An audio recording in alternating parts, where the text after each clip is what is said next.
It's a joy to be with you today to talk about something important to all of us: inclusion. The past 2 years have been hard for everyone, and it's more important now than ever that we take care of each other and nurture the friendships that make belonging to Rotary so unique. What would happen if we demonstrated true inclusion by acknowledging how difficult the past years have been and asking how we, your Rotary community, can help? Together, as leaders, we've taken steps to strengthen our commitment to diversity, equity, and inclusion, and this is an important step for our organization. Today, I want us to address how we can make Rotary a more welcoming place for our current and for our future members. We are all the faces and the voices of Rotary. We are the faces that people see when they look to join our clubs or to join in service. If they see the commitment in our actions, it strengthens our entire organization. I want to take you on a journey today. Imagine how someone would feel if they attended a meeting and knew nothing about Rotary. Then start asking yourself some questions. Would this person feel welcomed? Would members try to get to know them in an authentic way? Or would they get some small talk and the Rotary sales pitch? Would someone follow up with them and try to understand what they're looking for, and then try to connect them with the parts of Rotary that would meet their needs? Would they see themselves reflected in our clubs and recognize others that shared their backgrounds and experiences? These are the kind of questions we need to be asking ourselves. They get to the heart of how welcoming our clubs are and what steps we need to take to become more appealing to prospective members. Every journey starts with a single step. Our first step is examining where we are.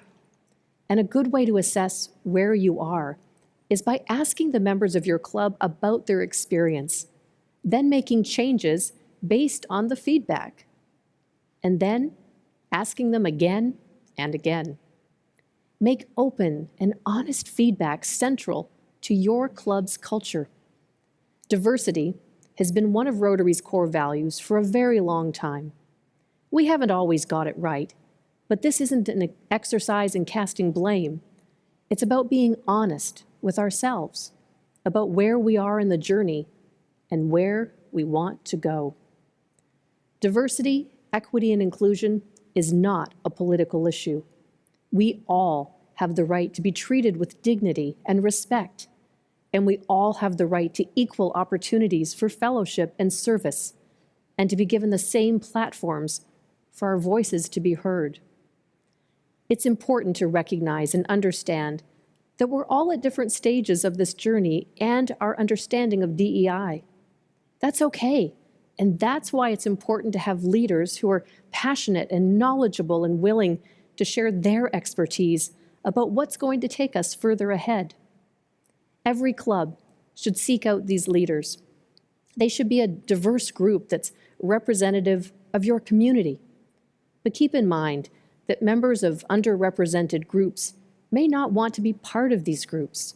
No one should be expected to single-handedly change our culture. That's a job for all of us. Imagine Rotary. If we take small steps in the same direction, we will reflect what current and future members expect and want from their Rotary experience: respect, ethical leadership, inclusion, and the opportunity to work together to create more open and welcoming communities for all people. Imagine DEI. During the 2022-23 Rotary year, I call on all of us to increase our understanding of DEI and share our knowledge with our families, peers, and community. We also need to define why it matters to our clubs and how we can make Rotary a more welcoming, inclusive, and inspiring place for everyone who engages with us. And lastly, we need to take action in ourselves, in our communities, and in our clubs. I'm so excited to see the ways that we can all live up to our renewed commitment to diversity, equity, and inclusion. Today, I thank you for your leadership.